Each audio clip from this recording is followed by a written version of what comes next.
që ke provokim që po thu ti, që Albin Kurti është i vetmi... Provokim thojza. Thojza. I vetmi i cili mundet me qull që ata gjendë në fund, a mund të më qenë me rrezikshmëri për Kosovën? A mund të kemi përsëri jetrat e humbura, një luftë reale, konkrete? Tani, unë për masat e këtij konflikti nuk i di.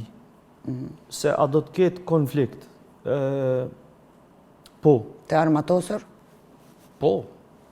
Po, sepse pa konflikt të armatosun nuk ka logjik që Serbia të mbetet një oazë e rrethuar nga shtetet anëtare të NATO-s. Pas këtij konflikti çka? Kur gjo, e kem një Kosovë të zgjeruar me territore, nga pjesa e Sanxhakut, ka pjesa e Luginës, Preshevës.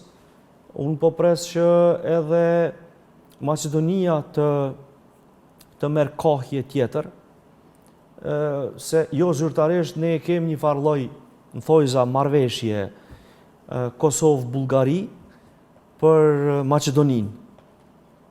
Dhe ajo marrëveshje duhet me ushty përpara. Ti po thu që mas kësaj lufte do t'i bashkangjitet Kosovës edhe pjesa e Serbisë Jugore, Sanxhaku? Po.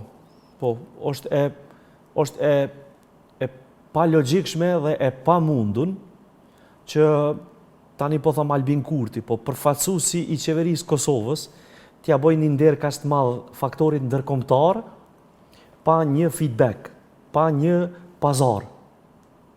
Pazari do t'ishte që këto dy pjesë të krahinave të dikurshme, të asaj Shqipnie të dikurshme, t'i bashkangjiten qoftë me një autonomi speciale brenda Serbisë, qoftë me një bashkangjitje të drejt për drejt territoreve të Republikës Kosovës. Çka bëhet me pjesën e serbëve të mbetur në Kosovë atëherë?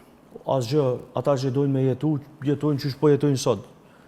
Kush si prek, kush të lashes ju bën, i kanë të drejtat e tyne, këta tërkohën vajtojnë për televizionet e ndryshme në Serbi dhe tjera, se na jena të shtypun, po ajo shtypje nuk po duket askund, për vetë faktin se ata ushqehen 3 herë në ditë si ne familjet tona, dhe atë ushqim ata e blejnë për marketet ku i blejmë ne.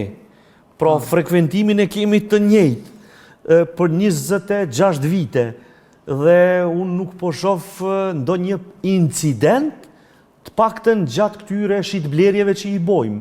Veshmbathjet i bojnë